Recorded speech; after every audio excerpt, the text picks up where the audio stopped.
Belajarlah dari orang-orang ini, gimana caranya bercerita ya. Banyak orang nggak mau jadi sales itu alasannya karena nggak bisa ngomong ya. Jadi kalau misalnya ada lowongan sales, biasanya gue kasih tahu ke teman-teman gue, ini ada bukaan nih sales engineer buat di sini, buat di sini gitu. Jawaban paling sering gue dengar dari mereka adalah, waduh, gue nggak jago ngomong gitu. Nah sebenarnya guys, untuk jadi seorang sales itu nggak harus jago ngomong menurut gue ya. Jadi sebenarnya kalau kita jadi seorang sales itu, yang penting itu kita jago nanya menurut gue. Karena tugas kita adalah untuk bertanya ke customer, ke klien, untuk ngulik gitu, untuk cari tahu sebetulnya kebutuhan mereka seperti apa, terus masalah mereka tuh apa, problemnya apa, sehingga kita tahu gitu.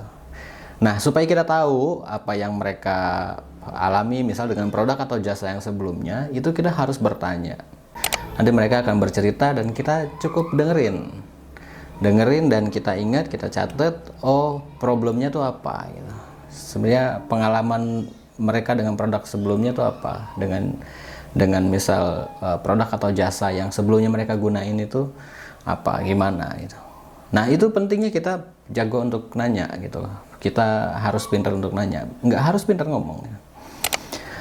Nah tapi ketika ya kita presentasi, itu pasti ada satu waktu diminta untuk presentasi.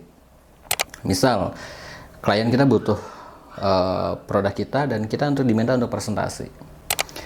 Itu memang kita harus bisa bercerita ya.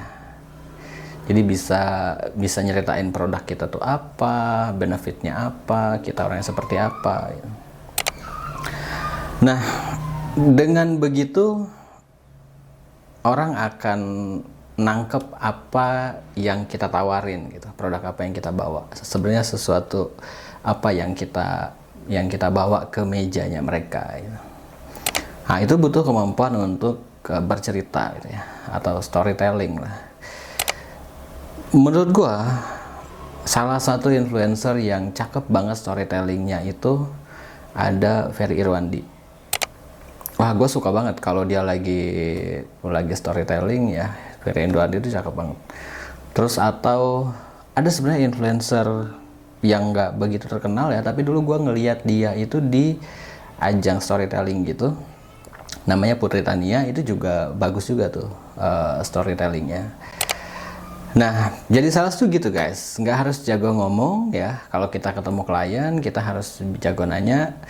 Tapi ada satu waktu kita diminta untuk presentasi dan kita harus bisa untuk bercerita.